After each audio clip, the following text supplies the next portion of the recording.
श्री कृष्ण। मार्गशीर्ष मास में भगवान इन 3 समय पर धरती पर आते हैं।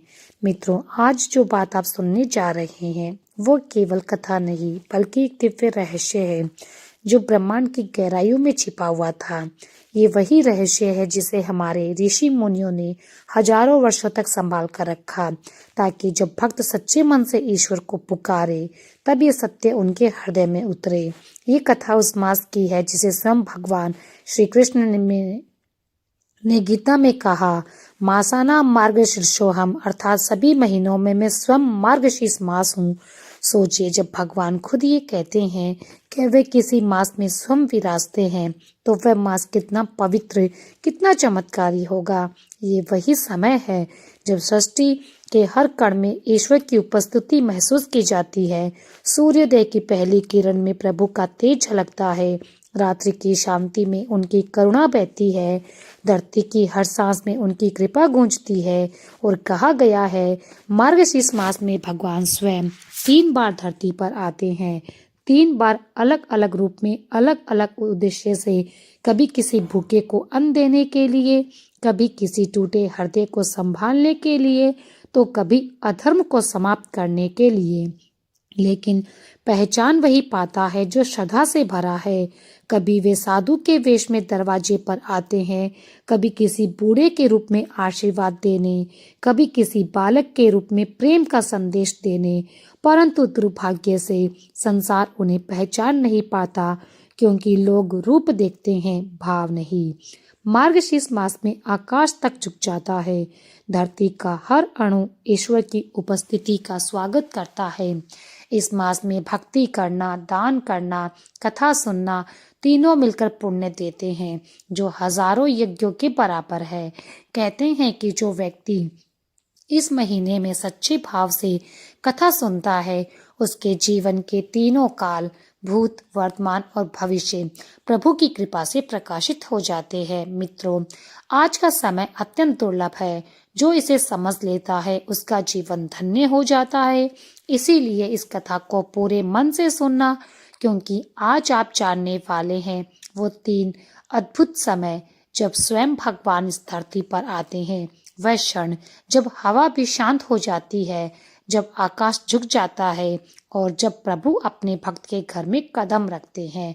तो एक बार मन को शांत करे, आंखें बंद करे और हृदय में एक बार पुकारे, जय श्री हरि, जय श्री कृष्ण, क्योंकि अब आरंभ होने जा रही है वो दिव्य यात्रा जिसमें आप जानेंगे कि इस महीने में भगवान किस रूप में, किस समय और किस कारण से धरती पर आते हैं।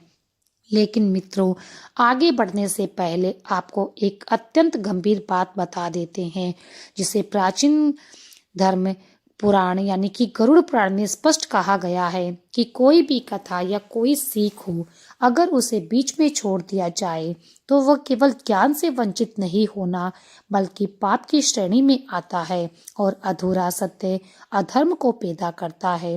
हो सकता है इस कथा का कोई प्रसंग आपकी जीवन की दिशा को बदल दे, आपको पाप से बचा ले, आपको उस अंधकार से निकाल दे जिसमें अनजाने से आप भी फंस गए हो। और यदि आप सच्चे सनातनी हैं तो आपका फर्ज है कि ऐसे संदेशों को केवल अपने तक सीमित ना रखें, बल्कि उन्हें अधिक से अधिक लोगों तक पहुंचाइए। इसलिए इस वीडियो को लाइक कर लीजिए और अपने मित्रों के साथ में हमारे चैनल को सब्सक्राइब करने को कहें और शेयर करें। तो चलिए श्रद्धा और विश्वास के साथ इस कथा की शुरुआत करते हैं। गंगा माता के पवित्र तट पर राजपुर नाम का एक सुंदर और शांत गांव बना हुआ था। इस गांव में सेठ राजपाल नाम से एक अमीर व्यापारी रहता था। उसके पास धन की कोई कमी नहीं। महल तो जैसे घर, नौकर चाकर, सोना चांदी सब कुछ था। वे मंदिर में दान करते, भंडारे भी करवाते, हर जगह दिखाते कि वे कितने बड़े भक्त हैं। परंतु इतना सब होते हुए भी उनके मन को शांति नहीं थी। घर में कलेश रहता, मन में चिंता रहती, रात को नींद नहीं आती।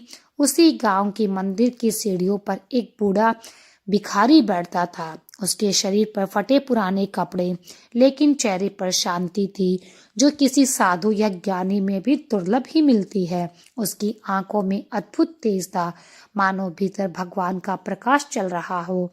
वह किसी से कुछ नहीं मांगता, कोई दे दे तो ले लेता, नहीं तो बस शांत बैठा भगवान का ध्यान करता। सेठ राजपाल रोज उसे देखते मन ही मन सोचते, मैं इतना अमीर हूँ, दान करता हूँ, पूजा करवाता हूँ, पर फिर भी इस फटे हाल बाबा जैसी शांति मेरे पास नहीं। धीरे धीरे उसके मन में ईर्ष्या और अहंकार आने लगा। एक दिन कार्तिक महीने की पावन एकादशी आई। सेठ रामपाल ने पूरे गांव में भव्य पूजा का आयोजन करवाया। मंदिर फूलों से सजा था, मंत्रों की ध्वनि गूंज रही थी। पूजा के बाद जब सेठ बाहर निकला तो उनके गले में बड़ी माला थी, चेहरा और प्रसिद्ध के गर्व से चमक रहा था। तभी उनकी नजर मंदिर की सीढ़ियों पर बैठे उस बूढ़े भिखारी पर पड़ी। उन्होंने जेब से 100 का नोट निकाला। उन दिनों 100 बहुत बड़ी रकम मानी जाती थी। गर्व से मुस्कुराते हुए उन्होंने वह नोट हवा में फेंका, जो जाकर गरीब के पैरों के पास गिरा। सेठ धर्मपाल मन ही मन सोचने लगा, अब ये भिखारी मेरे चरणों में गिरकर आशीर्वाद देगा, मुझे धन्यवाद करेगा। परंतु उल्टा हुआ। उस भिखारी ने नोट की तरफ देखा, फिर शांत दृष्टि से सेठ की ओर देखा। उसके चेहरे पर हल्की सी मुस्कान आई। उसने नोट नहीं उठाया, वह चुपचाप भगवान की मूर्ति की ओर देखने लगा। सेठ का अहंकार तिलमिला उठा। उसने गुस्से में कहा, अरे उठाया क्यों नहीं, क्या कम लग रहा है? भिखारी मौन रहा। सेठ फिर चिल्लाया, बहरे हो क्या? 100 रुपए फेंके हैं तुम्हारे लिए, उठाओ और मुझे धुआं दो। तब उससे भिखारी ने धीरे से आंखें खोली और पहली बार सेठ जी की, आप दान तो हीरे जैसा कर रहे हैं, पर उसे फेंक कचरे की तरह रहे हैं। दान धन से नहीं, भाव से होता है। जो प्रेम से झुके हुए हाथों से दिया जाए वही ईश्वर तक जाता है। अहंकार से किया गया दान तो स्वर्ग नहीं, पाप की गंध देता है। ये शब्द सुनकर सेठ रामपाल के हृदय में बिजली कौंध गई। गांव का कोई भी आदमी आज तक सेठ रामपाल से उस लहजे में बात करने की हिम्मत नहीं कर पाया। सब उनसे डरते थे, क्योंकि वे गांव में सबसे अमीर थे। लेकिन उस दिन वह बूढ़ा गरीब भिखारी बिना डरे बोल गया। सेठ रामपाल का चेहरा गुस्से से लाल हो गया। उनका हाथ गरीब पर उठने ही वाला था कि तभी वह भिखारी शांत स्वर में बोला, रुक जाइए सेठ जी। उसकी आवाज में ऐसी गहराई और शक्ति थी कि सेठ जी का उठा हुआ हाथ वहीं पर रुक गया, जैसे किसी ने अदृश्य शक्ति से उसे रोक दिया हो। भिखारी ने बड़ी विनम्रता से कहा, सेठ जी, आपकी इस पूजा से, इस दान से आपको पुण्य नहीं मिल रहा, बल्कि पाप लग रहा है। सेठ क्रोधित होकर बोला, क्या बकवास कर रहे हो? भिखारी शांत मुस्कान के साथ बोला, मैं बकवास नहीं कर रहा सेठ जी, मैं आपको सच्चाई का आईना दिखा रहा हूँ। आप यहाँ सुख और शांति खरीदने आए हैं, लेकिन आपकी झोली पहले से इतनी भरी हुई है कि उसमें अब शांति रखने की जगह नहीं। सेठ ने तिल मिलाकर पूछा, मेरी झोली किस चीज से भरी है? तब भिखारी ने धीमे स्वर में कहा, घमंड से सेठ जी, दौलत के घमंड से, दान के घमंड से। मैं कौन हूँ? इस अहंकार के घमंड से। जब तक की झोली खाली नहीं होगी तब तक सुख और शांति का एक कतरा भी आपको नहीं मिलेगा। सेठ रामपाल बिल्कुल मौन खड़े थे। आज पहली बार किसी ने उन्हें उनके असली धन यानी उनके घमंड का एहसास कराया। भिखारी की आंखों में कोई तिरस्कार नहीं था, बल्कि एक गहरी करुणा थी, जैसे कोई पिता अपने भटके हुए पुत्र को समझा रहा हो। भिखारी ने आगे कहा, सेठ जी, कार्तिक मास अब समाप्त होने को है। गंगा में नहाने से तन का मेल तो धुल जाएगा, मन का कैसे धोओगे? ये जो घमंड आप अपने सिर तक लेकर चलते हैं, यही आपकी अशांति का सबसे बड़ा कारण है। सेठ रामपाल एक पल भी वहां नहीं रुके। उनका चेहरा शर्म और क्रोध से जल उठा। वे बिना कुछ कहे अपनी हवेली की ओर चले गए। लेकिन जब वे जा रहे थे तो उनके कानों में उस भिखारी की आवाज गूंजती रही, मन का मेल कैसे धोओगे? उस रात सेठ धर्मपाल अपने भव्य बिस्तर पर चैन से नहीं सो पाया। वे करवटें बदलता रहा, बेचैन रहा। उसे अपने बेटों के झगड़े याद आने लगे, घर की कलह, व्यापार की चिंता और उस गरीब भिखारी का शांत चेहरा, सब एक साथ घूमने लगे। धीरे धीरे उन्हें एहसास होने लगा, वह भिखारी सही कह रहा था, मेरे पास सब कुछ है लेकिन शांति नहीं। उन्हें पहली बार समझ आया कि जिस व्यक्ति के पास कुछ भी नहीं है वही सबसे बड़ा अमीर है, क्योंकि उसके पास मन की शांति है। अगली सुबह जब कार्तिक मास के समाप्त होने के कुछ दिन बचे थे, सेठ रामपाल ने एक बड़ा निर्णय लिया। उन्होंने अपने अहंकार, अपनी अकड़, अपने दम सब हवेली से बाहर छोड़ दिए। वो बिना किसी नौकर चाकर के, बिना रथ के, नंगे पांव मंदिर की सीढ़ियों पर गए और देखा वही गरीब भिखारी आज भी वहीं पर बैठा है, उसकी शांत मुस्कान के साथ, उसकी दिव्य तेज के साथ। सेठ रामपाल उस दिन मंदिर की ओर वैसे नहीं गए जैसे हर बार जाते। उन्होंने आज अपनी जेब से पैसे नहीं निकाले, ना ही किसी के सामने दान का दिखावा करा। वे धीरे धीरे कदम बढ़ाते हुए मंदिर गए जहाँ वह बूढ़ा भिखारी हमेशा की तरह शांत बैठा था। सेठ रामपाल ने उसके सामने जाकर दोनों हाथ जोड़े और विनम्रता से जमीन पर बैठ गए। उनकी आवाज कांप रही थी। बाबा, कृपा करके मुझे क्षमा कर दे। कल मैंने आपका अपमान किया। आप सही थे बाबा, मेरे पास सब कुछ है, धन, मान, घर परिवार, पर शांति नहीं। मैं बहुत बेचैन हूँ। अब कार्तिक मास समाप्त होने वाला है। क्या आप मुझे मार्ग दिखा सकते हैं जिससे मुझे शांति मिले और सुख मिल सके? तब उस भिखारी ने अपनी शांत गहरी आंखों से सेठ रामपाल को देखा। उसने महसूस किया कि आज उसके सामने कोई घमंडी सेठ नहीं, बल्कि एक थका हुआ, टूटा हुआ, भटका हुआ इंसान बैठा है जो सच में ईश्वर को खोजने आया है। तब भिखारी ने शांत स्वर में कहा, सेठ जी, सुख और शांति कोई वस्तु नहीं जिसे दान देने या बड़ी पूजा करने से मिलता हो। ये तो एक समझ है, एक अनुभूति है जो तब आती है जब मन शांत होता है, विनम्र होता है। कुछ क्षण रुका और बोला, मेरी जीवन यात्रा ने मुझे 3 सीखें दी। अगर आप तीनों को अपने जीवन में उतार लें तो आपको वो मिलेगा जिसकी आप वर्षों से तलाश कर रहे हैं। सेठ रामपाल ने सिर झुकाकर हाथ और भी मजबूती से जोड़ लिए। कृपा करके बता दीजिए वो 3 सीख क्या है? वो सेठ को कल तक गर्भ में ऊंचा खड़ा रहता, आज मंदिर की ठंडी सीढ़ियों पर झुका हुआ बैठा था। उस फकीर के चरणों के पास कार्तिक महीने की ठंडी सुबह, गंगा जी से आती मंद मंद हवा, मंदिर के जलते हजारों दीपक की सुगंध, सब कुछ पवित्र था। पर सेठ का मन बेचैन था। उसकी नजरें केवल उस फकीर के चेहरे पर टिकी थी जिनकी आंखों में अद्भुत ठहराव और दिव्य शक्ति थी। बूढ़े फकीर ने एक लंबी सांस ली। वह सेठ के मन की घबराहट और पीड़ा को पढ़ गए थे। फिर हल्के से मुस्कुराए और बोले, सेठ जी, सुख और शांति पाना कठिन नहीं, कठिन ये कि लोग उसे गलत जगह पर ढूंढते हैं। वे उसे धन में, मान में, शोहरत में, अपने दान की प्रशंसा में खोजते हैं। लेकिन सुख और शांति बाहर नहीं, मन के भीतर होती है, जहाँ कोई दिखावा नहीं होता। सेठ कुछ कहने वाला था कि उससे पहले ही फकीर ने धीरे से हाथ उठाया और कहा, रुकिए सेठ जी, आप मेरी 3 सीख सुनना चाहते हैं? मैं बताऊंगा, लेकिन ये केवल सुनने के लिए ही नहीं, इन्हें अपने जीवन में उतारना होगा। ये कठिन है, गंगा में डुबकी लगाने से भी कठिन, क्योंकि यहाँ आपको अपने में डुबकी लगानी है और अपने अहंकार को समाप्त करना है। सेठ रामपाल ने सिर झुका लिया। बाबा, मैं सब करने को तैयार हूँ, बस मेरे मन की जलती हुई आग को बुझा दो। फकीर ने आंखें बंद की, कुछ क्षण मौन रहा, फिर शांत स्वर में बोला, तो सुनिए सुख और शांति की पहली सीख। ये सीख है गुप्त दान की। सेठ ने चौंक कर पूछा, गुप्त दान? वे क्या होता है बाबा? मैं तो हर साल पूरे गांव में के सामने भंडारा करता हूँ, सब मेरा नाम लेते हैं, क्या ये गुप्त नहीं है? फकीर हल्के से मुस्कुराया, नहीं सेठ जी, वह दान नहीं, वह ऐलान है, वह आपके घमंड का ऐलान है। आप 100 देकर 1000 की इज्जत खरीदते हैं, वो तो सौदा है, सेवा नहीं। पहली सीख ये है कि आज से जब तक कार्तिक मास समाप्त ना हो जाए और यदि संभव हो तो जीवन भर जो भी भला काम करे, जो भी दान दे, ऐसे दे कि आपके दाएं हाथ को भी पता ना चले आपके बाएं हाथ ने क्या करा है। पुण्य करे पर उसका ढिंढोरा मत पीटे, मदद करे पर मदद का घमंड ना करे। किसी की जिंदगी में एक दीपक जलाइए, पर दुनिया को ये मत बताइए कि वह दीपक आपने जलाया है। भिखारी की ये बातें सुनकर सेठ रामपाल गहरी सोच में पड़ गया। उनके लिए किसी पहाड़ को उठाने जैसा कठिन था, क्योंकि अब तक उनका पूरा जीवन दूसरों की वाहवाही पर टिका था। वह सोचने लगा, अगर किसी को पता नहीं चलेगा मैंने दान किया है, फिर ऐसे दान का क्या अर्थ है? मन में अनेक प्रश्न।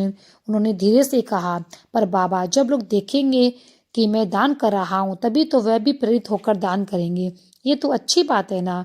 फकीर ने शांत लेकिन दृढ़ आवाज में कहा, नहीं सेठ जी, जब लोग आपको दान करते हुए देखते हैं तो वे आपके जैसे दानी नहीं बनना चाहते, वे आपके जैसे अमीर बनना चाहते हैं। प्रेरणा घमंड से नहीं, करुणा से आती है। आपकी पहली परीक्षा यही है। जाइए, इसी को अपने जीवन में उतारो। जब आपको लगे कि आपने इसे सच में समझ लिया, तब मेरे पास दूसरी सीख के लिए आना। सेठ रामपाल भारी मन से उठे। उन्हें ये बात कुछ अजीब लगी। किसी ने उनके वर्षों से जमे हुए अहंकार को झकोड़ दिया था और उनके पास कोई उपाय भी नहीं था। उन्होंने फकीर को प्रणाम किया और चुपचाप अपनी हवेली की ओर चला गया। घर पहुंचते भी वही पुराना माहौल। आंगन में उसके दोनों बेटे रमेश और सुरेश एक दूसरे पे चिल्ला रहे थे। उनकी आवाजें हवेली की ऊंची दीवारों से टकरा रही थी। मैंने कहा ना, गोदाम की चाबी मुझे चाहिए। बड़ा बेटा रमेश चीख रहा था, क्यों चाहिए? ताकि तुम सारा अच्छा माल अपने दोस्तों को बेच दो, मुझे बेकार का दे दो। बाबूजी ने मुझे भी बराबर का हिस्सा दिया। छोटा बेटा सुरेश पलट कर बोला, हिस्सेदार तू? रमेश चिल्लाया, जब मैं बाबूजी के साथ धूप में जलता था तब तू शहर में मजे करता था। उसी शोर में उनकी बीमार पत्नी की धीमी करा दब गई। सेठ रामपाल ने सिर पकड़ लिया। यही थी उनकी जिंदगी। बाहर लोग उन्हें दानवीर सेठ धर्म रामपाल कहते थे और घर के अंदर वे एक लाचार पिता जिनकी औलादें उन्हें सम्मान नहीं देती थी। उन्होंने गुस्से में चिल्लाकर कहा, चुप हो जाओ तुम दोनों, शर्म नहीं आती? कार्तिक का पवित्र महीना चल रहा है, तुम दोनों धन के लिए कुत्तों की तरह लड़ रहे हो। दौलत के कीड़ों को दोनों में बेटे में एक पल के लिए चुप हो गए, पर उनकी आंखों में अपने पिता के लिए कोई आदर नहीं था। वे जानते थे कि उनका पिता उनसे अधिक अपनी इज्जत और दिखावे से प्यार करता है। सेठ रामपाल कमरे में गए। थके हुए, टूटे हुए भिखारी की बातें उनके मन में गूंज रही थी। सुख और शांति, पर शांति कहाँ थी? उनके अपने ही घर में नहीं थी। उनका मन किया कि वह उन दोनों बेटों को अपनी जायदाद से निकाल दे। गुस्सा उनके भीतर ज्वाला बन चुका था।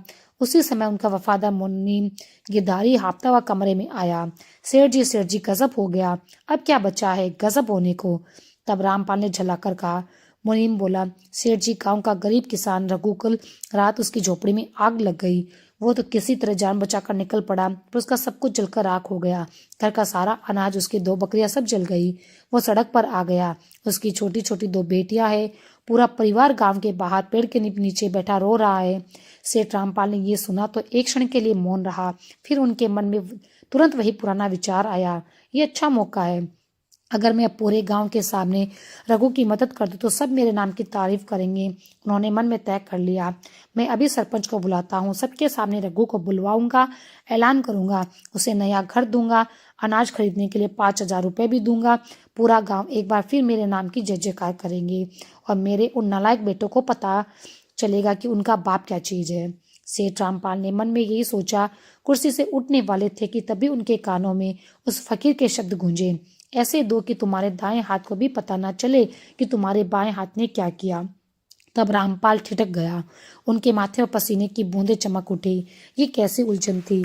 एक तरफ वर्षों पुरानी आदत, वाह की भूख, अपना नाम और शोहरत का नशा, दूसरी तरफ उस फकीर की अजीब सी दिव्य लगने वाली शांति पाने की शर्त, गुप्त दान। वो कमरे में बेचैनी के चक्कर काटने लगे। मन में द्वंद चल रहा था, अगर उन्होंने मदद नहीं की तो लोग क्या करेंगे? अगर कि किसी को बताया नहीं तो फिर नाम कौन लेगा? उनके मन का तराजू दोनों तरफ झूल रहा था। तभी उन्हें अपने बेटों का लालच चेहरा याद आया, जो दौलत के लिए एक दूसरे से लड़ रहे थे। पत्नी की वह करा याद आई, जो हर रात उसकी नींद छीन लेती। फिर उन्हें याद आया उस फकीर का शांत चेहरा, जिसकी आंखों में ईश्वर की झलक थी। सेठ रामपाल ने निर्णय किया। उन्होंने मुनीम गिरधारी को बुलाया। गिरधारी, उन्होंने धीरे से कहा, तुम मेरे सबसे भरोसेमंद आदमी हो, मैं तुम्हें काम सौंप रहा हूँ, लेकिन याद रखना, इस बात की खबर मेरे और तुम्हारे सिवा किसी तीसरे को नहीं होनी चाहिए। ये मेरी बात जो है औलाद तक भी ना पहुंचे। गिरधारी थोड़ा चौंका, फिर सिर झुकाकर बोला, हुक्म करे। सेठ ने अपनी धीमी आवाज में कहा, आज जब पूरा गांव सो जाए तब तुम चुपचाप रघु के लिए 1 महीने का राशन, कपड़े, जरूरी सामान और 2 नई बकरियां खरीदने के पैसे लेकर उसकी जली हुई झोपड़ी के पास रख देना। फिर उन्होंने तिजोरी खोली और पैसों की एक मोटी गड्डी निकालते हुए कहा, ये 500 है, इनसे कल सुबह के लिए एक छोटा सा पक्का घर बनवाने का इंतजाम शुरू करना, लेकिन ध्यान रहे कहीं मेरा नाम नहीं आए। अगर रघु पूछे तो बस इतना कह देना, कार्तिक महीने में भगवान ने उसकी सुन ली। गिरधारी अपने मालिक को इस तरह बदला हुआ देखकर अवाक रह गया। उसने जीवन में पहली बार सेठ रामपाल को इतना शांत और विनम्र देखा। वह पैसों की गड्डी लेकर सिर झुकाकर चला गया। उस रात से धर्मपाल को नींद नहीं आई। पर आज जागने का कारण व्यापार की चिंता या बेटों का झगड़ा नहीं। आज उसके भीतर एक नई हलचल थी, एक डर और एक उत्सुकता, दोनों साथ साथ। कहीं गिरधारी से कोई गलती ना हो जाए, किसी को पता ना लग जाए। बार बार उन्हें लग रहा था, मैंने क्या कर दिया, इतना बड़ा दान और किसी को बताया नहीं। अगली सुबह जब सूरज की पहली किरण गंगा तट पर बिखरी तो पूरा गांव पहले ही जाग चुका था। हर ओर एक चर्चा थी, चमत्कार हो गया, रघु के यहाँ चमत्कार हुआ। सेठ रामपाल जल्दी से हवेली की छत पर गए, जहां से रघु की झोपड़ी वाले कोने को साफ देख पा रहे थे। उन्होंने देखा वह उसके जीवन के सबसे पवित्र स्मृति बन गया। रघु और उसका परिवार उस जली हुई झोपड़ी के सामने पड़ी राशन के बोरे, कपड़ों की पोटली और पैसों की थैली देखकर रो रहे थे। पर ये आंसू दुख के नहीं, ये कृतज्ञता और आनंद के आंसू थे।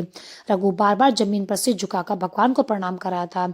उसके हाथ जुड़े हुए थे और आंखें आसमान की ओर थी। वो रोते हुए चिल्ला रहा था, हे प्रभु, मेरे प्रभु कृष्ण, तूने मेरी सुन ली, तूने मेरे बच्चों को बचा लिया, तेरा लाख लाख शुक्रिया। गांव के लोग ये सब देखकर आश्चर्य में पड़ गए। कोई कह रहा था, ये तो जरूर कार्तिक मास का चमत्कार है। कोई बोला, ये किसी देवता का कार्य है जो रात में स्वयं आकर ये सब देख गया। कुछ लोग बोले, सेठ रामपाल तो रोज भंडारा कराते हैं, लेकिन इस गरीब की मदद तो खुद भगवान ने की। सेठ रामपाल उस छत पर खड़े ये सब सुन रहे थे। किसी ने उनका नाम नहीं लिया, किसी ने उनकी जयकार नहीं की, किसी ने उन्हें फूलों की माला नहीं पहनाई। आज पहली बार सारा श्रेय उन्हें नहीं बल्कि भगवान को मिला। पर अजीब बात यह थी कि उन्हें इसका जरा भी बुरा नहीं लगा, ना गुस्सा आया, ना जलन। बल्कि जब उन्होंने रघु और उसके परिवार की आंखों में सच्ची निर्मल खुशी देखी तो उनकी आंखें अपनी आंखों में कई सालों बाद आंसू आ गए। ये आंसू घमंड या दुख के नहीं, ये आंसू थे आत्मिक शांति के। उन्हें महसूस हुआ मानो उनका मन पर पड़ा हुआ भारी पत्थर अहंकार जो था वो समाप्त हो गया। अब उन्हें इस फकीर की बात समझ आने लगी। पुण्य करो पर ढिंडोरा मत पीटो।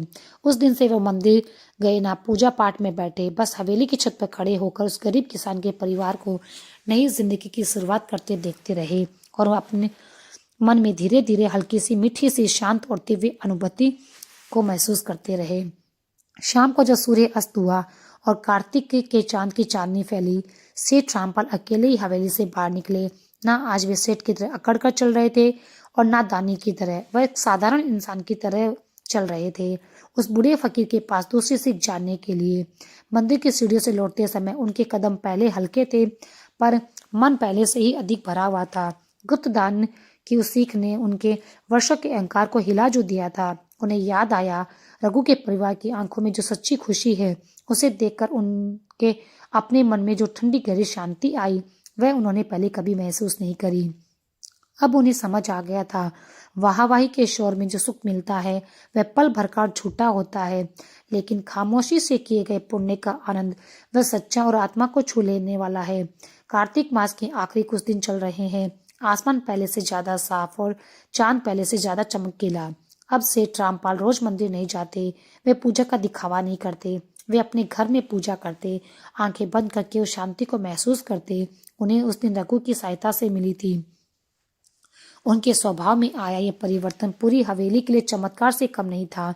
जो सेठ पहले हर रात पर नौकरों को चिल्लाता था, अब वे शांत हो गए। जो अपने बेटों के झगड़ों में आग लगाते थे, अब वे बस मौन होकर देखते थे। उनके बेटे रमेश और सुरेश अपने पिता के इस बदले हुए रूप को समझ नहीं पाए।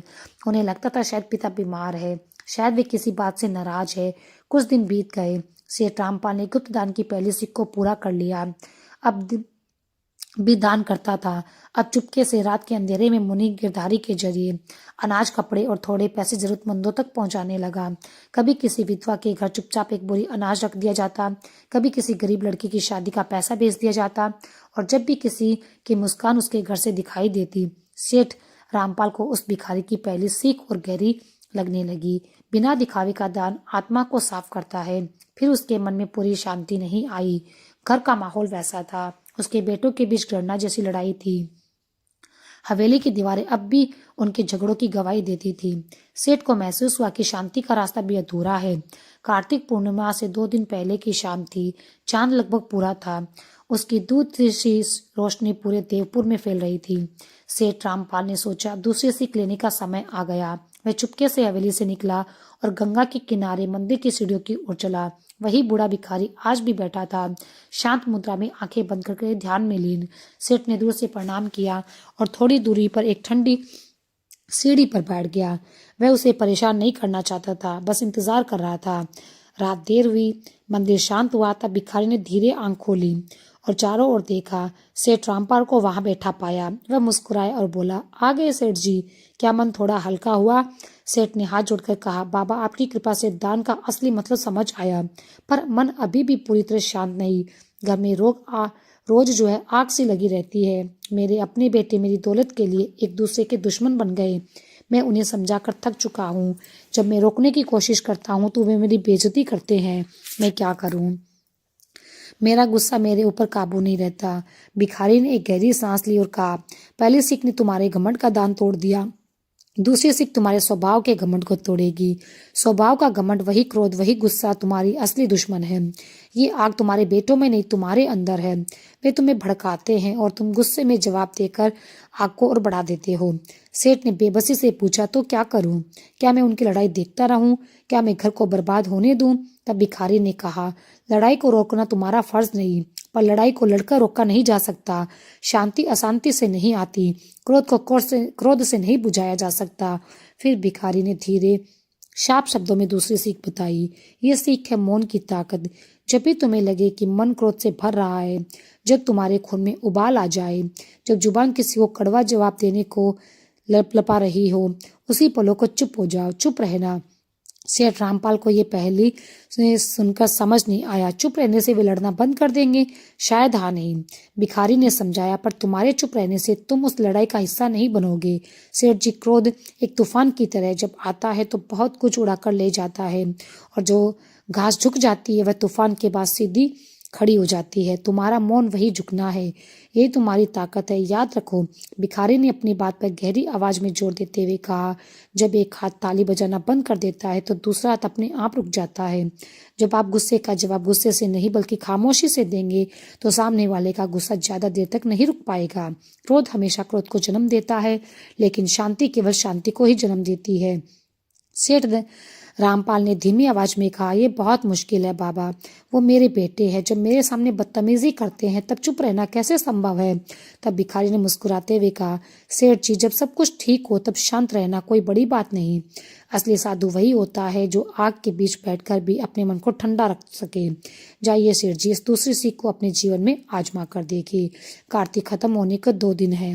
देखिए क्या आपका मौन आपके घर की साख को बुझा पाता है या नहीं। सेठ रामपाल भारी मन से वहां से गए। उन्हें एहसास था कि ये सीख गुप्त दान से कठिन है। दान में तो बस धन देना था, पर इस बार उसने अपने स्वभाव, अपने अहंकार, अपने गुस्से को त्यागना था। वे हवेली लौटे तो रात का खाना तैयार था, जैसा उन्हें डर था। खाने की मेज पर माहौल युद्ध जैसा था। बड़ा रमेश गुस्से में बोला, मैंने कहा था ना इस साल गन्ने का सौदा मैं करूंगा। पर नहीं, सुरेश को तो हमेशा बीच में बोलना होता है। इसने मुझसे बिना पूछे आधा सौदा दूसरी पार्टी से कर लिया। मेरा नुकसान हो गया। छोटा बेटा सुरेश भी गुस्से में खड़ा था। नुकसान आपका नहीं, मिल का हुआ। आपने पुरानी कीमत पर गन्ना रोक रखा था। अगर मैं सौदा नहीं करता तो सड़ जाता, पर आपको मेरी समझदारी दिखती नहीं। आपको तो बस अपनी हुकूमत दिखानी है। रमेश ने उंगली उठाकर कहा, तू मुझे सिखाएगा? सुरेश ने जवाब दिया, हाँ सिखाऊंगा, चुप हो जा। ये आवाज थी सेठ रामपाल की। उनकी पुरानी गूंजती हुई आवाज पूरे कमरे में फैल गई। वे कुर्सी से खड़े हो गए, चेहरे से लाल हो गया, हाथ कांप रहे थे। कितनी बार कहा है खाने की मेज पर ये सब नहीं। तुम दोनों मेरी इज्जत का जरा भी ख्याल नहीं रखते। निकल जाओ मेरी आंखों के सामने से। रमेश और सुरेश गुस्से में अपनी कुर्सियों पटक कर चले गए। इनके साथ तो बैठकर खाना खाना भी मुश्किल है, कहते वे सेठ कहीं बैठ गए। उनकी छाती में तेज दर्द उठा। पत्नी जो कमरे में कोने में चुपचाप बैठी थी, आंखों से आंसू बहने लगे। सेठ रामपाल की परीक्षा शुरू होते ही खत्म हो गई। वे मौन नहीं रह पाए। भिखारी की दूसरी सीख उनके गुस्से के तूफान में उड़ गई। सेठ को खुद पर शर्म आई। उन्होंने सोचा, नहीं, मैं इतना कमजोर नहीं हो सकता। अगला दिन जो कार्तिक पूर्णिमा से 1 दिन पहले का था, उन्होंने अपने कमरे में बिताया। वो चुपचाप बैठे रहे, बार बार भिखारी के शब्द याद करते। क्रोध एक तूफान है, जब एक हाथ ताली बजाना बंद कर देता है तो दूसरा अपने आप रुक जाता है। शाम हुई तो सिर धर्मपाल ने हिम्मत जुटाई। वह फिर परिवार के साथ खाने की मेज पर आए। उन्हें मालूम था तूफान फिर आएगा, और वह आया। इस बार झगड़ा जमीन के टुकड़े को लेकर नहीं। रमेश और सुरेश की आवाजें फिर से ऊंची होने लगी। इल्जाम लगाए जा रहे थे, पुरानी बातें फिर से खोदी जा रही थी। शेर धर्मपाल का खून एक बार फिर खोल उठा। उनकी मुठ्ठियां भींच गई। वे कुर्सी से उठने वाले थे। चुप हो जाओ, ये शब्द उनके होठों तक आ गए। तभी उन्हें अपनी पत्नी की सिसकी सुनाई दी। वह कोने में बैठी थी, अपने पल्लू में मुंह छिपाकर धीरे रो रही थी। सेठ रामपाल जी ठिठक गए। उन्होंने गहरी सांस ली, आंखें बंद करी। उन्हें भिखारी का चेहरा याद आया, मौन की ताकत। वो चुप रहे, बस शांत बैठे रहे, आंखें बंद करके। मन भीतर की ओर मुड़कर बेटों की कड़वी आवाजें कमरे में गूंजती रही, पर उन्होंने एक शब्द नहीं बोला। धीरे धीरे रमेश और सुरेश भी रुक गए। उनके पिता की खामोशी ने उन्हें चौंका दिया। बाबूजी, आप कुछ बोलते क्यों नहीं? रमेश ने पूछा। आप फैसला कीजिए ना, कौन सही, मैं या ये सुरेश? सेठ रामपाल ने धीरे से अपनी आंखें खोली, पर आज उनकी आंखों में गुस्सा नहीं, वह एक सन्नाटा था, एक भारी दर्द। उन्होंने किसी बेटे की ओर नहीं देखा, बस अपनी पत्नी की ओर देखा जो रो रही थी। फिर बहुत धीमी थकी हुई आवाज में बोले, लड़ लो जितना लड़ना है, इस जमीन के लिए, इस मील के लिए, इस दौलत के लिए। एक दूसरे को मार डालो अगर यही करना है। दोनों चुप हो गए। यह वह जवाब नहीं था जिनकी उन्हें उम्मीद थी। सेठ धर्मपाल ने आगे कहा, पर जब तुम दोनों एक दूसरे के खून से अपने हाथ रंग रहे हो तो क्या तुम्हें अपनी माँ की सिसकियां सुनाई नहीं देती? उन्होंने अपनी पत्नी की ओर इशारा किया। वो जो तुम्हारी माँ है, जिसने तुम्हें 9 महीने अपनी कोख में रखा, जो पिछले साल से बिस्तर पर पड़ी है, हर दिन तिलमिल कर जी रही है, सिर्फ इसलिए कि एक दिन उसके बेटे एक हो जाएंगे। पर तुम दोनों को तो उसकी चिंता भी नहीं है। सेठ रामपाल की आवाज कांप रही थी, लेकिन उसमें गुस्सा नहीं, सिर्फ करुणा और पीड़ा थी। ये मील, ये जमीन, ये दौलत सब यही रह जाएगा। मेरे बाद तुम दोनों इसे बांट लेना, पर उस प्यार को कैसे बांटोगे जो तुम्हारी इस लड़ाई में हर दिन मर रहा है? उस शांति को कहाँ से लाओगे जिसे तुम दोनों ने मिलकर इस घर से निकाल दिया? रमेश और सुरेश, जो कुछ देर पहले शेर की तरह दहाड़ रहा थे, अब सिर झुकाए खामोश थे। उनकी आंखों में पहली बार शर्म के आंसू थे। उन्हें आज गुस्से पर नहीं, अपनी करनी पर पछतावा हो रहा था। सेठ रामपाल धीरे उठे, पर आज वे गुस्से में नहीं थे। उनके कदम एकदम शांत थे, मन भारी था। वे बोले, कार्तिक का महीना खत्म हो रहा है, कल पूर्णिमा है, कम से कम आज की रात तो अपनी माँ की खातिर इस घर की शांति मत छीनो। ये कहकर वे अपने कमरे में चले गए। आज उन्होंने ना चिल्लाया, ना किसी को सजा दी। उन्होंने केवल मौन की शक्ति का प्रयोग किया था, और आज उन्होंने देखा, उनकी खामोशी ने वो कर दिया जो उनके गुस्से ने वर्षों में कभी नहीं करा। उनके बेटों के सिर झुके हुए थे, उनकी आंखों में पश्चाताप था। सेठ रामपाल को आज अपनी दूसरी सीख पूरी तरह समझ आ गई। मौन ही गुस्से का सबसे बड़ा उत्तर है। उन्हें अभी पूर्ण शांति तो नहीं मिली, पर वे अब उस दिशा में बढ़ चुके थे। अब बस एक और सीख बाकी थी, जो सच्ची आत्मिक शांति पहुंचाने वाली थी। कार्तिक पूर्णिमा की सुबह बाकी दिनों से बिल्कुल अलग थी। आज आसमान में एक अलग पवित्रता थी। गंगा के घाट पर अब तिल रखने की जगह भी कम थी। पूरा रामपुर और आसपास के गांव में हजारों लोग इस आखिरी स्नान में आए हुए थे। हर हर गंगे की जय, घंटियों की आवाज, धूप बत्ती की खुशबू थी। ऐसा लग रहा था आज देवता भी धरती पर आ गए। सेठ रामपाल की हवेली में भी आज अजीब सी शांति। पिछले 2 दिनों से जब सेठ ने खाने पर चुप्पी रखी, उसके दोनों बेटे रमेश और सुरेश डर गए। उन्होंने अपने पिता को ऐसा रूप में कभी नहीं देखा, ना चिल्लाने वाला, ना गुस्सा करने वाला। पर उनकी खामोशी किसी डांट से अधिक असरदार थी। घर में लड़ाई तो थम गई थी, पर एक भारीपन था, जैसे राख के नीचे अभी भी कोई चिंगारी हो, हवा लगते ही फिर से भड़क जाएगी। सेठ रामपाल जानते थे कि यह शांति असली नहीं, उनके बेटों के दिलों में लालच का जहर अब भी है। वे सही मौका ढूंढ रहे हैं। सेठ ने स्नान किया, साफ कपड़े पहने। आज वे मंदिर मूर्तियों के पास नहीं गए। उनका मन उस जीवित मूर्त पर था जो मंदिर की सीढ़ियों पर बैठता है, वही बूढ़ा भिखारी। वे जानते थे कि आज कार्तिक मास खत्म होगा, आज रात पूर्णिमा का चांद पूरा होगा, कल से ये पवित्र प्रभाव नहीं रहेगा। उन्हें आज आखिरी मौका मिल सकता है, तीसरी सीख जान लेनी चाहिए। वे धीरे धीरे गंगा घाट की ओर गए। वहां हजारों लोग स्नान कर रहे थे, दिए जला रहे थे, दान कर रहे थे, पर वह सब कुछ उस बूढ़े भिखारी की नजरों से खोखला लग रहा था। वह भिखारी अब भी वहीं पर शांत बैठा था, उस बहुत भीड़ और शोर के बीच भी, जैसे वह वहां ना हो। उसकी आंखें गंगा की निर्झर धार पर टिके हुए थी। सेठ रामपाल उसके पास गए, हाथ जोड़कर थोड़ी दूर पर बैठ गए। उन्होंने कुछ नहीं पूछा, बस चुपचाप बैठकर इंतजार किया। काफी देर बाद भिखारी ने बिना देखे कहा, घर की आग शांत हुई? सेठ ने गहरी सांस ली और कहा, बाबा, आग अभी भी शांत नहीं हुई, बस राख के नीचे दब गई। मेरे चुप रहने से वे चुप तो हो गए, पर आज सुबह मैंने फिर उनकी आंखों में वही लालच नफरत देखी। मैंने दान करना सीख लिया, गुस्से पे काबू करना भी सीख लिया, पर उस जड़ का क्या करूं? वही दौलत जो इस फसाद की जड़ बन गई है। जब तक दौलत मेरे पास है, घर में शांति नहीं आएगी, और अगर मैं इसे बांट दूं तो वे नोच नोच कर एक दूसरे को मार डालेंगे। बाबा, मुझे रास्ता दिखाओ, मैं इस दौलत के बोझ के तले दब रहा हूँ। भिखारी ने धीरे से गंगा से आंखें उतारी और सेठ को देखा।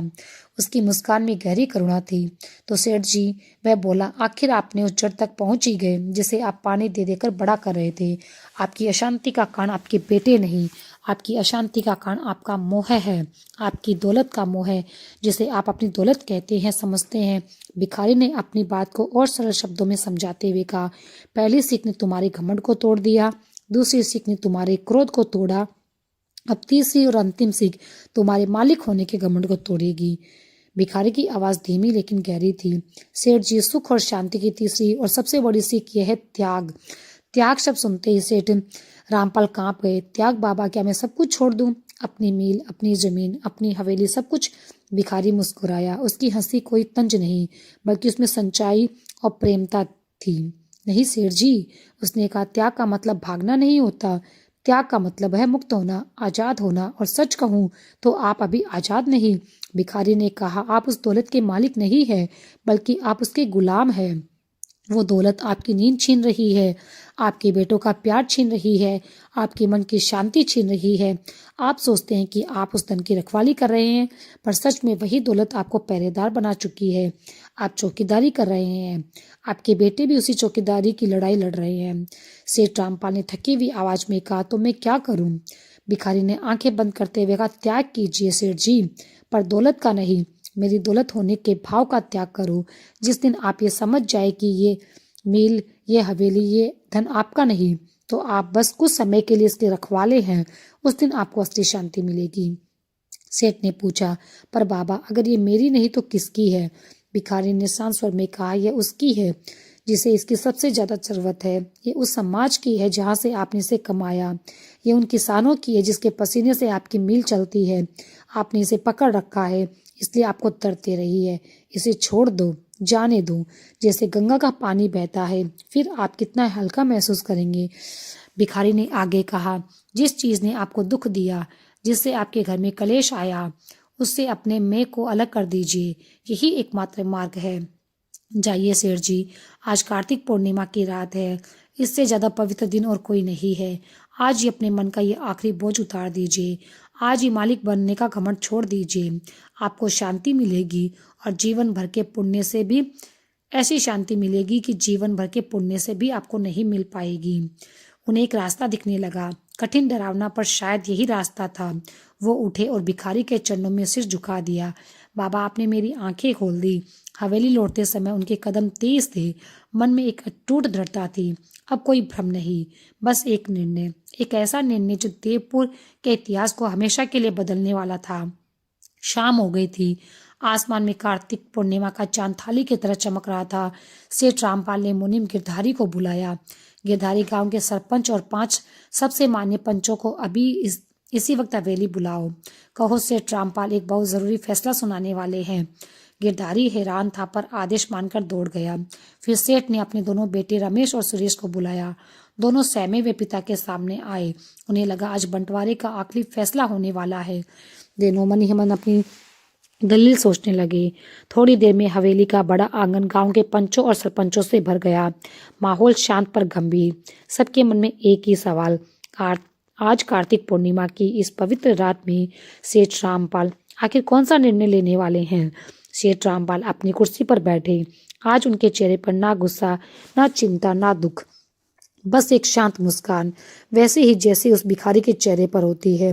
उन्होंने अपनी गहरी और शांत आवाज में कहना शुरू किया, सरपंच जी, मेरे पंच और भाइयों, सब जानते हैं कि मैंने अपनी पूरी जिंदगी इस मील और इस जायदाद को खड़ा करने में लगा दी। मैंने सोचा था कि यह सब मेरे बाद मेरे बेटों का होगा, लेकिन मैं गलत था। रमेश और सुरेश ने चौंक कर अपने पिता की ओर देखा। सेठ रामपाल ने आगे कहा, ये दौलत जिसे मैं मेरी समझता रहा, इसने मुझे सुख नहीं सिर्फ दुख दिया, चिंता दी। इस दौलत ने मेरे बेटों को एक दूसरे का दुश्मन बना दिया, मेरी पत्नी की सेहत छीन ली। आज कार्तिक मास के इस आखिरी और सबसे पवित्र दिन में मैं अपनी सबसे बड़ी गलती सुधारना चाहता हूँ। सेठ रामपाल अपनी कुर्सी से उठे, उन्हें मुनीम से सभी कागज मंगवाए, मिल और जायदाद से जुड़े कागज। फिर उन्होंने बेटों की ओर देखा। मेरे दोनों बेटे रमेश और सुरेश इस दौलत के लिए लड़ते हैं, उन्हें लगा ये उनका हक है, पर आज मैं एक अंतिम फैसला सुनाता हूँ। रमेश और सुरेश की सांसें थम गई। सेठ रामपाल ने गहरी सांस ली और ऊंची आवाज में बोले, आज से मेरी चीनी मिल का और मेरी आधी से ज्यादा जमीन का 75% हिस्सा रामपुर ग्राम कल्याण ट्रस्ट के नाम में किया जाएगा। एक पल के लिए आंगन में सन्नाटा छा गया, सबकी सांसें रुक गई। बाबूजी, रमेश और सुरेश एक साथ चिल्लाए, ये आप क्या कर रहे हैं? क्या आप पागल हो गए हैं? ये हमारी जायदाद है, चुप रहो। सरपंच ने पहली बार ऊंची आवाज में कहा, आज सेठ जी को बोलने दो। सेठ रामपाल ने शांत स्वर में कहा, हाँ, ये जायदाद तुम्हारी नहीं, ये उस गांव की है जिसके किसानों के पसीने से ये मिल चली है। आज से इस मिल के मुनाफे का 75% हिस्सा इस गांव में एक अस्पताल बनाने में, एक स्कूल खोलने में और रघु जैसे गरीब परिवारों की बेटियों की शादी में खर्च होगा। सुरेश रोते हुए बोला, पर हमारा क्या बाबूजी? सेठ ने उसकी ओर देखा, उनकी निगाहों में कठोरता नहीं बल्कि करुणा थी। तुम दोनों के लिए हवेली है, उन्होंने कहा, ये बचा हुआ 25% हिस्सा तुम दोनों भाई बनकर मिलकर इसे चला सकते हो। 2 वक्त की रोटी इज्जत से कमा लोगे, पर अगर तुम्हें इस 25% के लिए भी लड़ना है तो जाओ, लड़ो, भूखे मरो। उनकी आवाज शांत थी, पर उसमें सत्य की गूंज थी। आज से मैं इस मिल का मालिक नहीं, बस एक रखवाला हूँ, मेरा काम पूरा हुआ। ये कहकर सेठ धर्मपाल ने सरपंच और पंचों के आगे हाथ जोड़ दिया।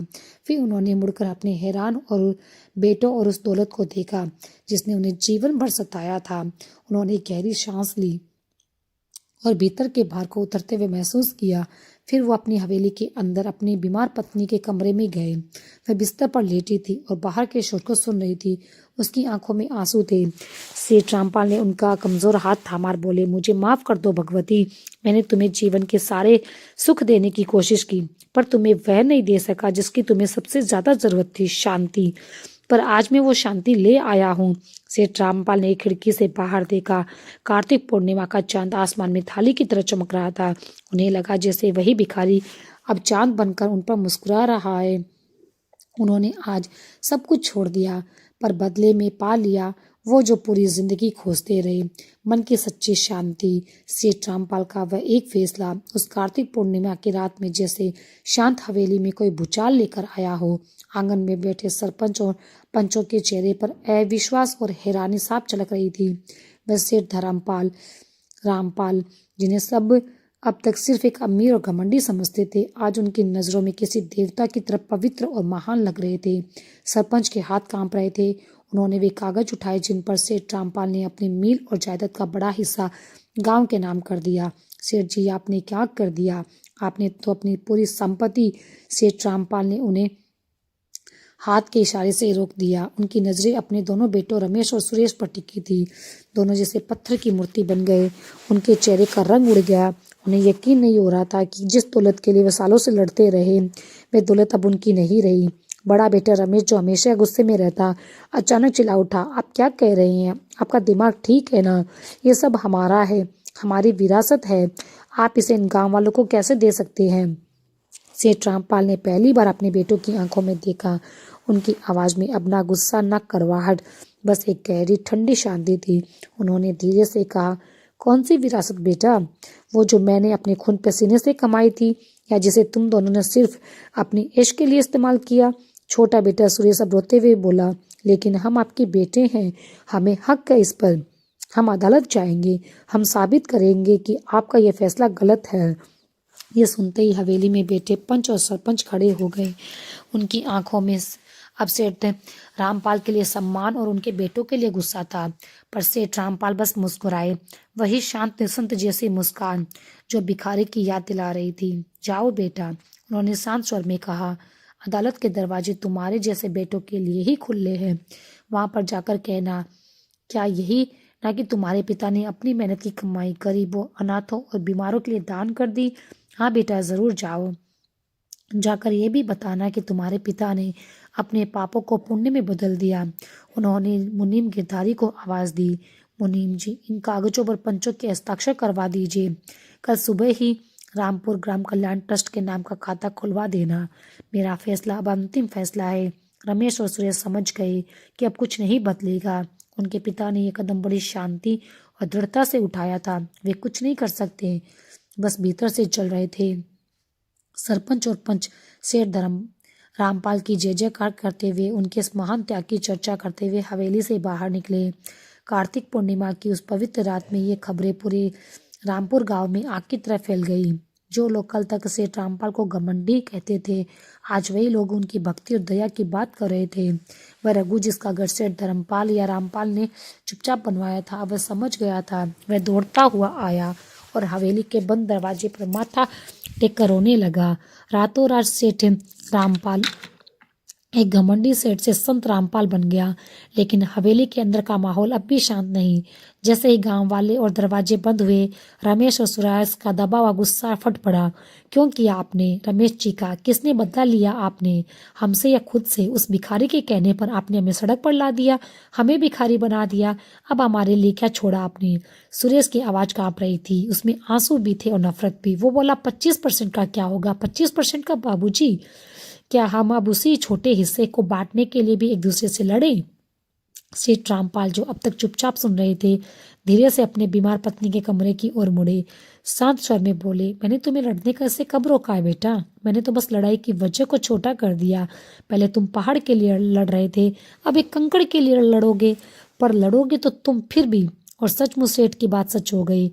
वो रात हवेली की सबसे काली रात में से एक थी।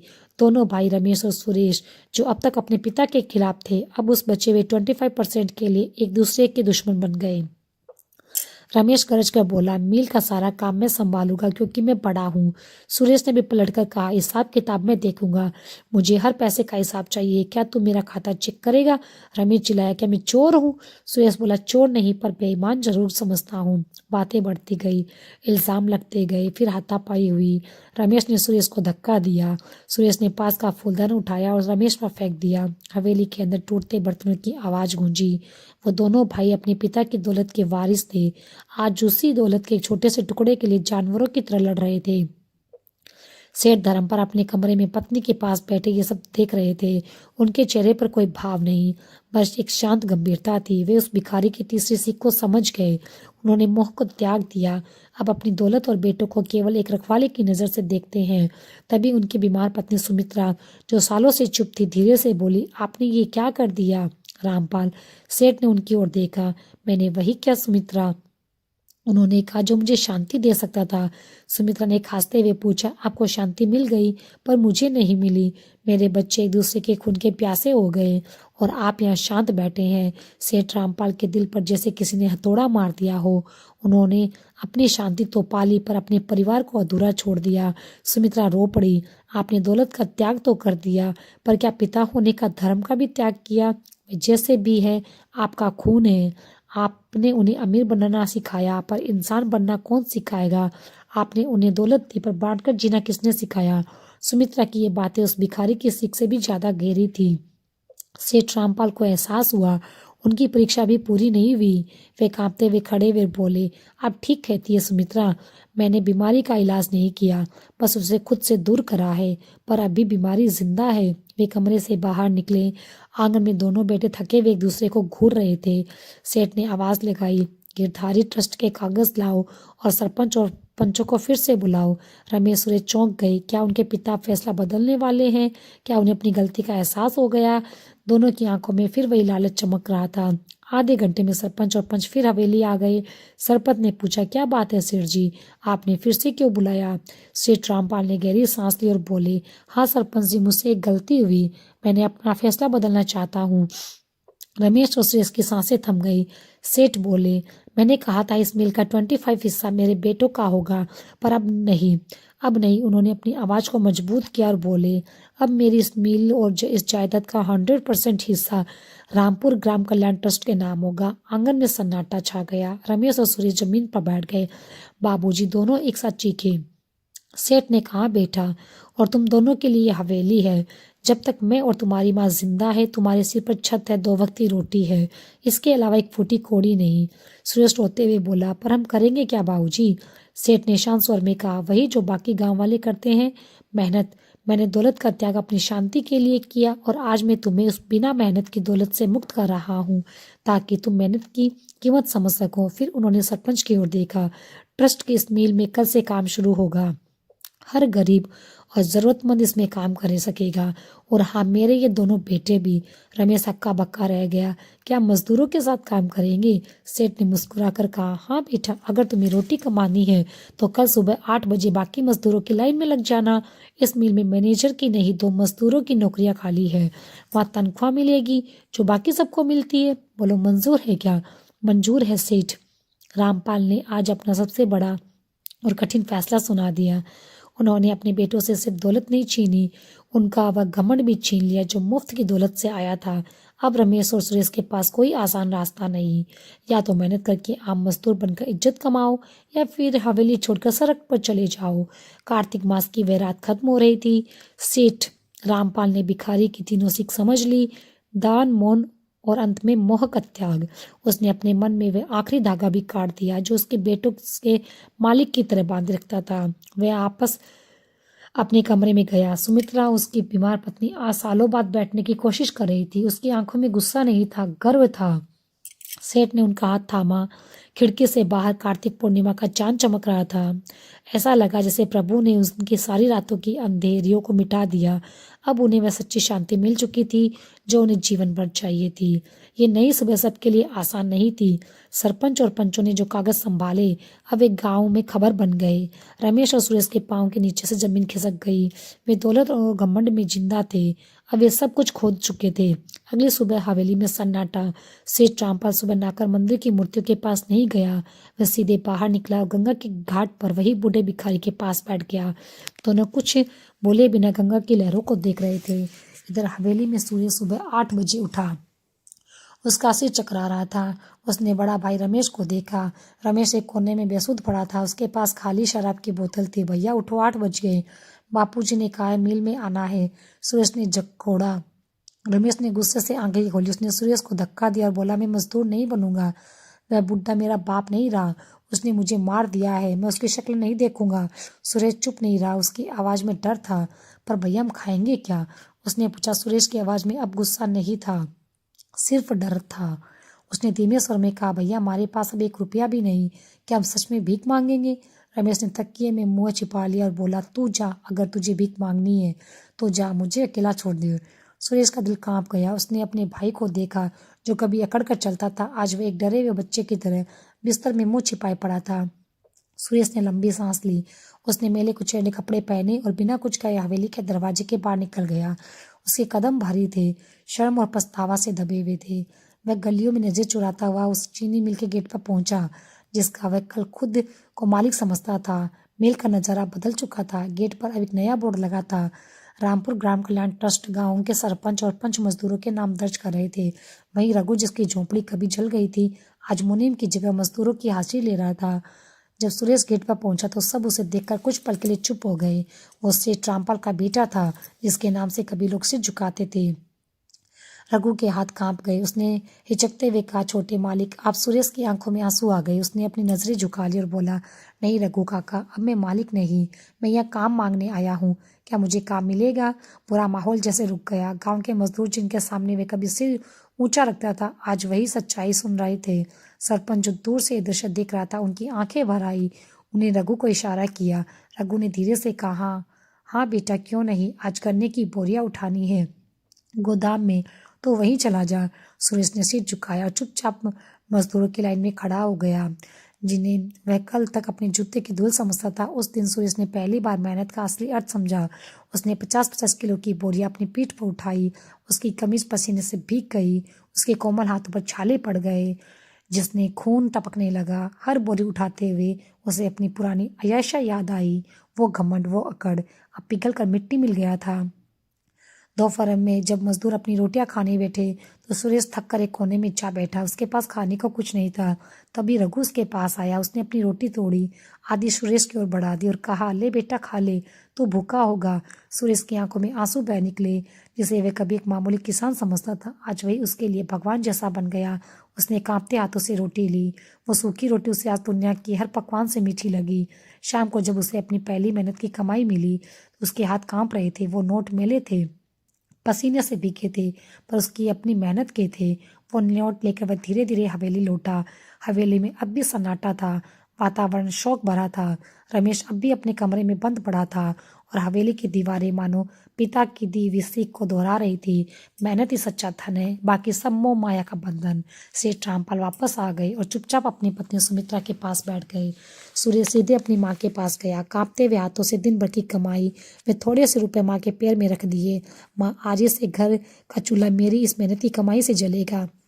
उसने कहा। सुमित्रा, जो सालों से बिस्तर पर पड़ी थी, आज अपने बेटे का बदला हुआ रूप देखकर उठ बैठी। उन्होंने पैसे उठाए और उन्हें अपनी आंखों से लगा लिया। सेठ रामपाल दूर से ये सब देखकर बैठे थे। उनकी खाली आंखों में आज एक हल्की सी चमक थी। उनका एक बेटा शायद पहला सबक सीख गया, पर दूसरा बेटा अभी अंधेरे में था।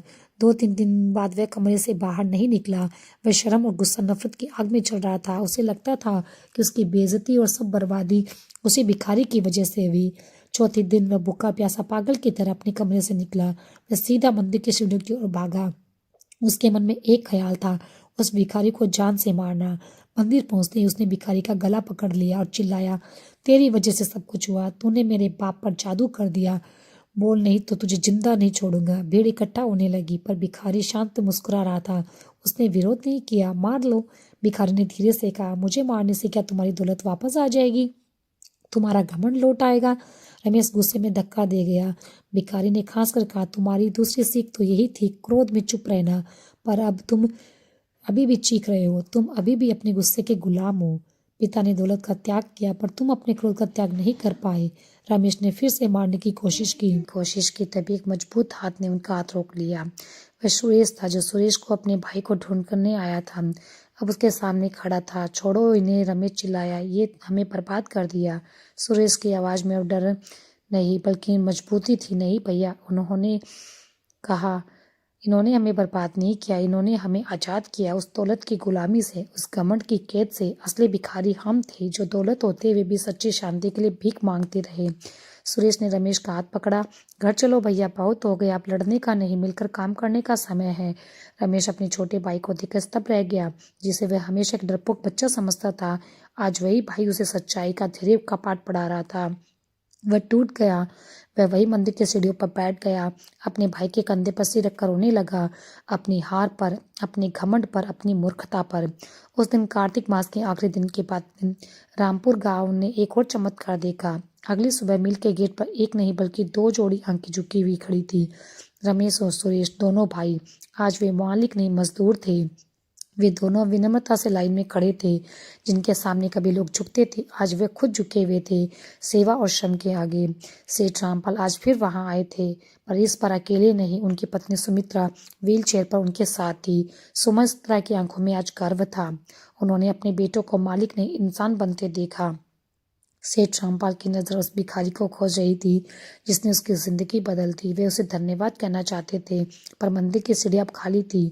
वह भिखारी जैसे आया वैसे चला गया। वह कौन था? कोई साधु, कोई देवता, या खुद भगवान श्री कृष्ण, जो कार्तिक के इस पवित्र मास में भटके हुए सेठ को एक शांति की सीख देने आए थे? कोई नहीं जान पाया, पर इतना सब जान गए कि सेठ रामपाल को अपना खोया परिवार मिल गया और मन की सच्ची शांति मिल गई। उनके बेटों ने भी दौलत खोकर जीवन का असली अर्थ पा लिया। भिखारी की 3 सीखें, गुप्त दान, मौन की ताकत और मोह का त्याग। क्या ये सिर्फ कार्तिक मास के लिए थी? नहीं, ये वो 3 मार्ग है जिन पर चलकर कोई भी मनुष्य जीवन में सुख और शांति पा सकता है। वह भिखारी कौन था, इस पर हम बहस कर सकते हैं, पर उसके शब्द वो शुद्ध सत्य थे जिन्हें कोई जुटला नहीं सकता। दोस्तों, आपको क्या लगता है, आज के समय में इन तीनों सीखों पर चलना आसान है? इनमें से सबसे कठिन कौन सी सीख है? मित्रों, कथा यहीं पर खत्म नहीं होती। अभी हम ये भी जानेंगे मार्गशीर्ष मास में इन 3 समय में भगवान धरती पर आते हैं। बंधु दोस्तों, मार्गशीर्ष मास का नाम लेते ही एक पवित्र स्पंदन पूरे मन में तोड़ता है। ये वो मास है जिसे भगवान श्री कृष्ण ने स्वयं सबसे श्रेष्ठ महीना कहा है कि इस मास में जो व्यक्ति सच्चे मन से प्रभु का स्मरण करता है उसके जीवन से अंधकार मिट जाता है। आज की कथा उसी रहस्य को उजागर करेगी जब भगवान स्वयं 3 बार धरती पर अवतरित हुए। 3 समय, 3 क्षण, 3 अवसर पर आसमान झुका और मनुष्य ने ईश्वर के बीच पाया। कथा आरंभ होती है एक छोटे से गांव रामपुर से। वहां के लोग बड़े सरल थे। सुबह उठते ही खेत में काम करते, शाम को तुलसी के पास दिया जलाते। लेकिन उस साल सूखा पड़ा था, खेत बंजर, तालाब सूखे और लोगों में मन में निराशा। परंतु उस अंधकार में एक लड़की थी, रेखा। उसके हृदय में अदम्य श्रद्धा थी। वह रोज मंदिर की घंटी बजाती और कहती, प्रभु अगर तुम कहीं हो तो एक बार धरती पर आओ। और उसी मार्गशीर्ष मास में चमत्कार हुआ। पहला समय भोर का वह क्षण जब सूरज अभी उगा नहीं था। प्रिया तुलसी के पौधे के पास दीपक जला रही थी। तभी गांव के रास्ते पर एक थका हारा वृद्ध चला आया। उसके कपड़े मैले थे, पैर फटे थे और हाथ में एक टूटा सा पात्र। कोई उसकी ओर देखता भी नहीं। तब रेखा दौड़कर उसके पास गई, बोली, बाबा ठंड है, कुछ खा लो। वृद्ध मुस्कुराया, बेटी मैं भूखा नहीं, मैं तो बस देखना चाहता था कि इस गांव में भक्ति बची है या नहीं। रेखा ने झटपट तुलसी से पत्ते तोड़े, पानी दिया और कहा, भक्ति तो भगवान की देन है बाबा, बस उसे जगाने वाला चाहिए। तभी वृद्ध का चेहरा चमक उठा, उसकी आंखों से दिव्य प्रकाश निकला, पूरा आंगन में रोशनी फैल गई। वह बोले, मैं वही हूँ जिसे तुम हर दिन पुकारती थी। मैं तुम्हारे प्रेम से बंधकर आया हूँ। जो व्यक्ति मार्गशीर्ष मास की सुबह किसी जरूरतमंद को भोजन या जल देता है, वहां मैं स्वयं उपस्थित होता हूँ। ये कहकर वृद्ध लुप्त हो गए। गांव में हल्की वर्षा हुई और धरती ने पहली बार मुस्कुराई। दूसरा समय संध्या का समय, दीपदान। उस दिन शाम को पूरा गांव तुलसी के पास दीपक जला रहा था। रेखा भी अपने घर के आंगन में तैयार कर रही थी। तभी एक विधवा माँ अपने बीमार बच्चे को गोद में लेकर वहां आई और बोली, बेटी मेरा बच्चा सांस नहीं ले पा रहा। रेखा ने दीपक उठाया और तुलसी के नीचे रखकर बोली, माँ तुलसी इस बालक की रक्षा करो। वह बच्चा कांपते हुए सांस लेने लगा और उसी क्षण रेखा ने देखा तुलसी के पत्तों पर एक तेज चमक फैल उठी और माँ लक्ष्मी स्वयं उसी प्रकाश में प्रकट हुई। उन्होंने कहा, जो मार्गशीर्ष की संध्या में तुलसी के नीचे दीपक जलाता है वहाँ मैं स्वयं रहती हूँ। वह दीपक सिर्फ रोशनी नहीं देता, वह भक्त के भाग्य को उजागर करता है। माँ की आवाज हवा में गूंज गई। बच्चे ने पहली बार पूरी सांस ली। गांव में सबने सिर झुका दिया, क्योंकि उन्होंने पहली बार देखा था कि भगवान का दूसरा आगमन संध्या के दीप में हुआ था। तीसरा समय रात्रि का गहन पहर, जब सब सो रहे होते हैं पर कोई भक्ति में जागता है। वह मार्गशीर्ष मास की अमावस्या की रात थी। चारों ओर अंधकार, लोग अपने घर में थे, पर रेखा मंदिर के सामने बैठी थी। वह चुपचाप आंसू बहा रही थी, क्योंकि उसके पिता बीमार थे, दवा के पैसे नहीं थे। वह बोली, हे प्रभु, अब तुम नहीं आओगे तो मैं टूट जाऊंगी। अचानक हवा थम सी गई, दीपक की लो स्थिर हो गई, मंदिर की घंटी अपने आप बज उठी। रेखा ने आंखें खोली। मंदिर के गर्भगृह से एक दिव्य स्वर निकला, जब सारी दुनिया सो रही होती है और कोई मनुष्य अपने आंसुओं से मुझे पुकारता है, तब मैं स्वयं धरती पर उतरता हूँ। ये मार्गशीर्ष का तीसरा समय है, जब अंधेरे में भी भक्ति जागती है। वह दृश्य इतना तेजस्वी था कि पूरा गांव उजाले से भर गया। सुबह जब लोगों ने देखा रेखा के पिता ठीक हो गए और मंदिर की मूर्ति के पास 3 पद चिन्ह रखे हुए हैं, जिसे किसी ने रात में वहां खड़े होकर आशीर्वाद दिया हो।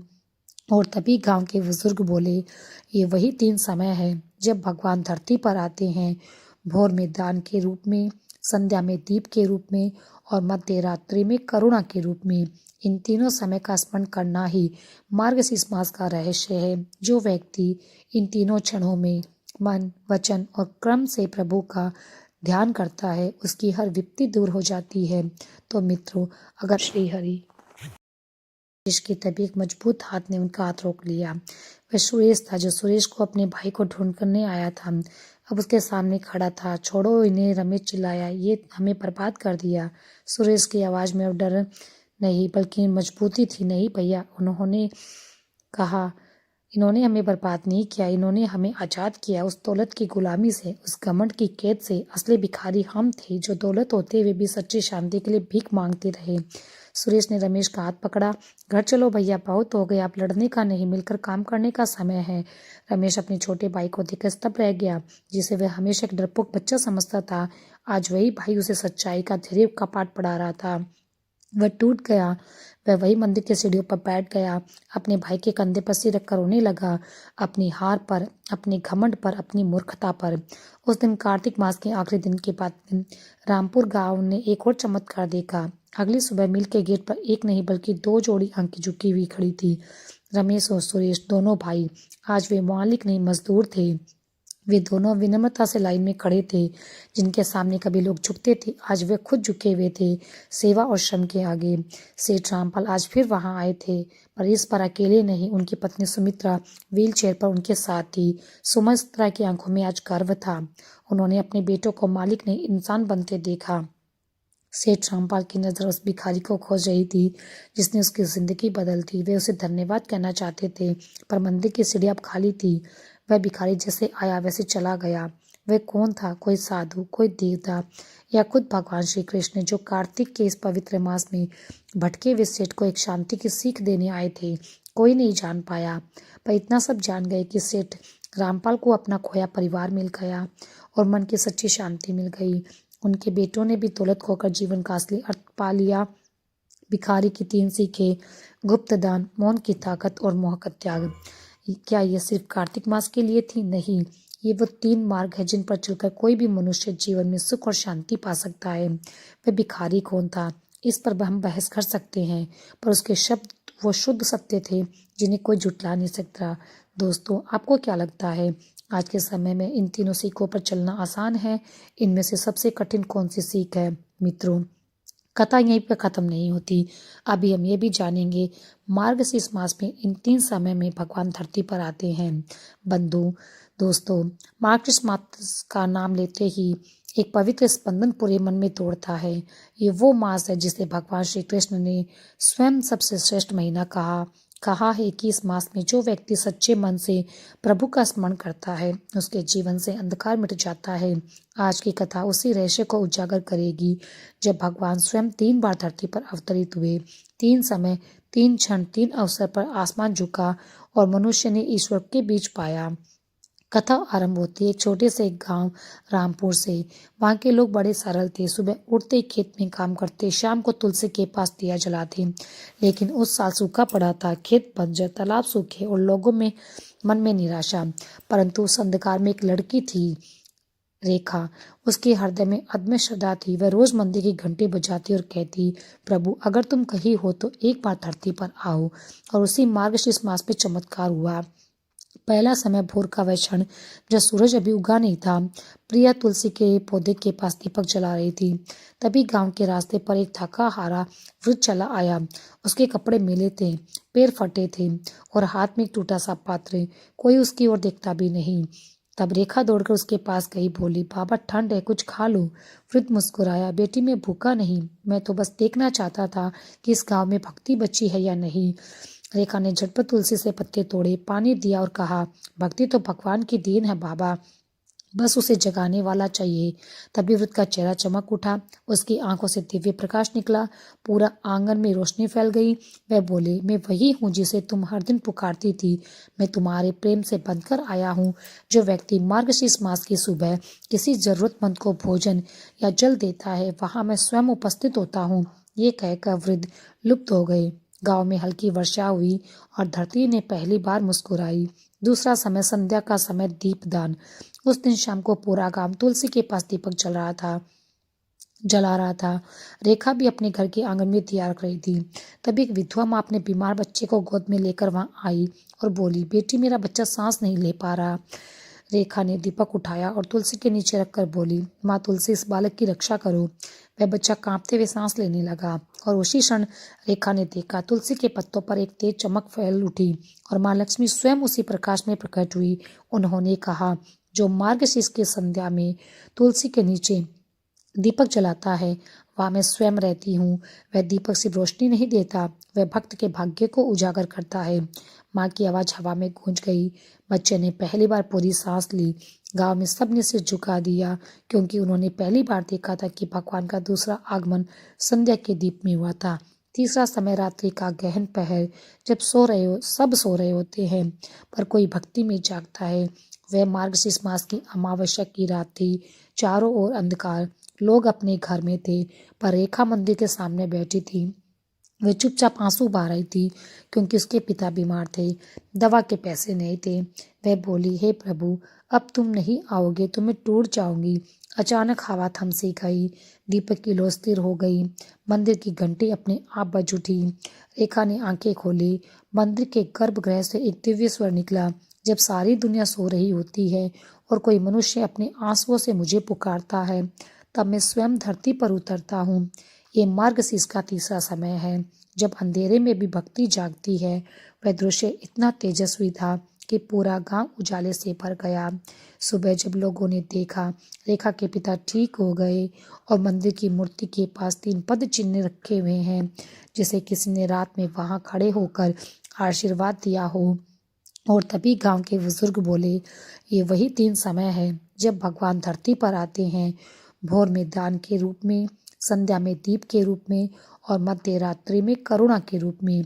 इन तीनों समय का स्मरण करना ही मार्गशीर्ष मास का रहस्य है। जो व्यक्ति इन तीनों क्षणों में मन, वचन और क्रम से प्रभु का ध्यान करता है, उसकी हर विपत्ति दूर हो जाती है। तो मित्रों, अगर आप भी भगवान का साक्षात दर्शन करना चाहते हैं तो मार्गशीर्ष मास में 3 कार्य अवश्य करें। सुबह किसी भूखे को जल या अन्न दे, शाम को तुलसी के नीचे दीप जलाए और रात को सोने से पहले प्रभु को याद करें। अपने दोषों की उनसे क्षमा याचना करें। यकीन मानिए, इन 3 क्षणों में भगवान स्वयं आपके घर के आंगन से गुजरते हैं।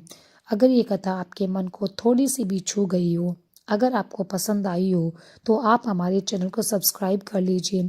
साथ में कमेंट बॉक्स में जाकर जय श्री कृष्ण अवश्य लिखिए और ऐसा दिव्य अनुभव महसूस करें।